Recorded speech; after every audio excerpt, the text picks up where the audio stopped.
So I think this chapter has been a little bit challenging for some that don't read it multiple times or really try to feel through it a bit.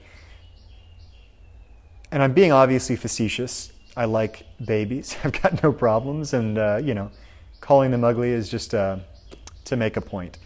But so what a lot of us will do in the process of learning meditation is assume that, well, some judgments, the good judgments, are okay, right? So there's a lot of people that are well into the positivity thing, which is all well and good.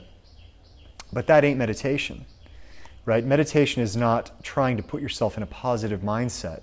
If you're trying to put yourself in a positive mindset, you are operating off of internal values, perceptions, egocentric desires. I would rather this be the case than that be the case. If I just focus on this, well then, hey, all is well. Until it's not, until life gives you something different, and then all of a sudden that positivity isn't working out so well. So really this is the practice of non-judgment in the immediate experience. It's not about whether or not the baby is actually ugly. It's about the judgment, right? And so some people make the mistake, or at least have demonstrated that when they've read this, they said, well, don't throw the ugly babies in the dumpster, but they think it's talking about negative judgments, and it's not.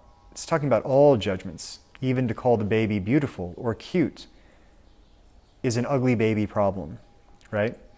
And so to summarize, as soon as we judge the baby, attractive or otherwise, ugly or otherwise, the point is, often in meditation, we have this process where we are trying to not think or remove ourselves from certain types of thought or focus on something positive. While in the beginning, it can be super useful to have a focal point, right? Most people have an anchor. It could be focusing on the dantian, as in Qigong, or the lower abdomen or abdominal breathing in mindful awareness, or the philtrum, or the third eye, or any number of ways in, right? The advantage that these give you is when you have an anchor, it gives you space and opportunity to explore a little bit at a time and kind of branch out with wider enveloping circles and a scope of experience. So while I am aware of the breath, am I also aware of the pressure of the seat without losing my awareness of the breath? Am I also aware of the breeze in the room? And also aware of the pressure and the breath, and so on and so forth. So in a way, it's increasing the volume of data in the moment. So the main premise here is that as soon as we are aware that maybe we've lost focus, maybe I've listened to that wind chime that just came up, but I've lost my awareness or concentration of the breath at the same time. Some people will say, that's a mistake, don't focus on that, bring it back to the breath. And again, that's okay practice in the beginning. It's a great training wheels.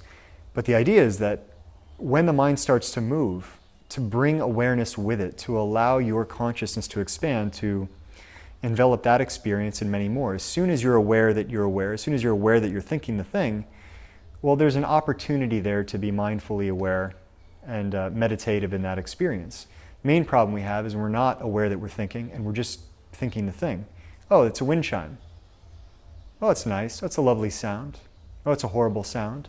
It's an ugly baby. It's a scary clown. Could be any number of judgments, right? But when I'm having the judgment and I am not aware that I'm thinking, right? So in a way, it's kind of a meta layer of perception over that judgment.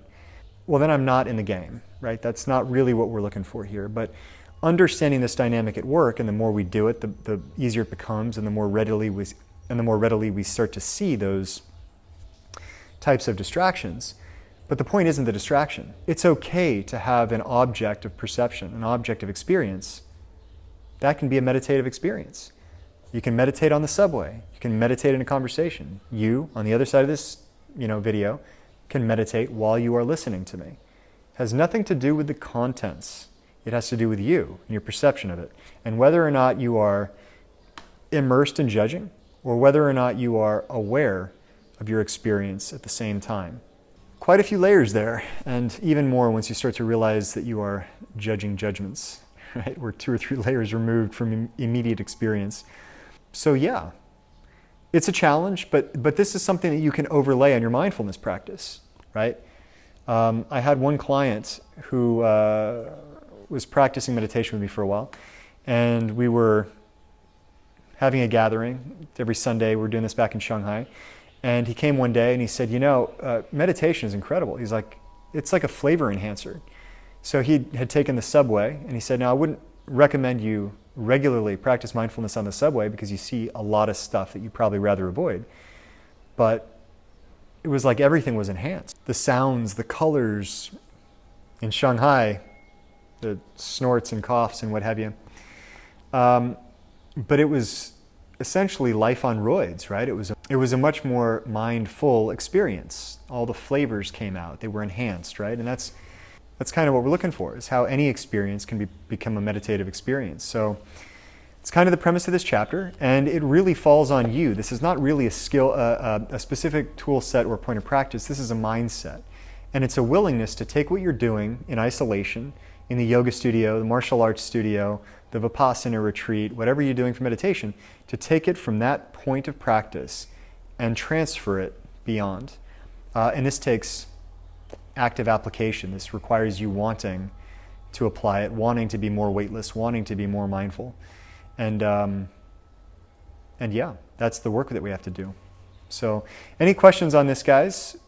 Feel free to drop them in the comments. Happy to try to address them. And you can pick up a copy of this either through the website or on Amazon.com. Link is in the description. And until the next time, be weightless.